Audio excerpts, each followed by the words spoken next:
तैयारा गिरकर तबाह, मुसाफिर तैयारा रिहायशी इलाके में गिरकर तबाह हुआ।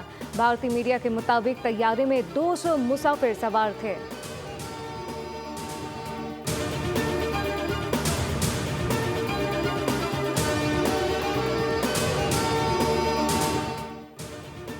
वज़ीर आज़म शहबाज शरीफ मुत्तहदा अरब अमारात के सरकारी दौरे पर पहुंच गए। कौमी सलामती के मुशीर शेख तनून बिन सैयद अल नहयान ने वज़ीर आज़म का इस्तकबाल किया। तर्जुमान दफ्तर हाजा के मुताबिक वफ़द में नायब वज़ीर आज़म, वफाकी वज़रा, दीगर सीनियर हुकाम शामिल।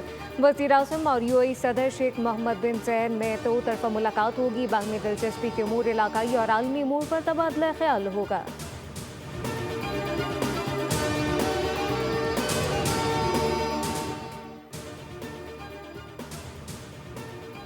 पहलगाम वाक़े के बाद भारत के साथ मुकम्मल जंग का खतरा पहले से कहीं ज़्यादा बढ़ चुका। क़याम अमन के लिए अमरीका की हर कोशिश के साथ भरपूर ताउन करेंगे। सिफारती वफ़द के सरबराह बिलावल भुट्टो का गैर मुल्की मीडिया को इंटरव्यू, कहा कि पाकिस्तान का मौक़िफ़ सच पर मबनी और तगड़ा है।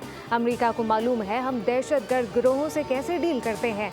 हम अमन का पैगाम लेकर आए हैं। हम जिससे भी मिल रहे हैं वो ना सिर्फ हमारे मौक़िफ़ को सुन रहा है बल्कि उसको सराहा जा रहा है।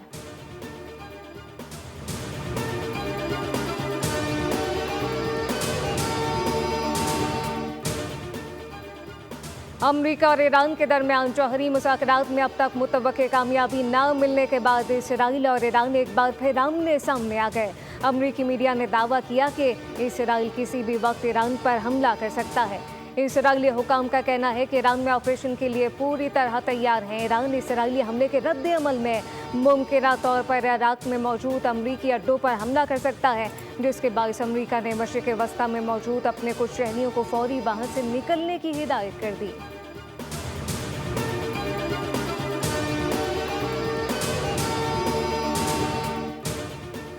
जौहरी मुआहदा न होने पर अमरीका ने हमला किया तो अमरीकी अड्डों को निशाना बनाएंगे। ईरान के वज़ीर दिफा ने अमरीका को सख्त अल्फाज में खबरदार कर दिया। कहा कि उम्मीद है नौबत वहां तक नहीं पहुंचेगी और मुज़ाकरात के मुस्बत नताइज सामने आएंगे।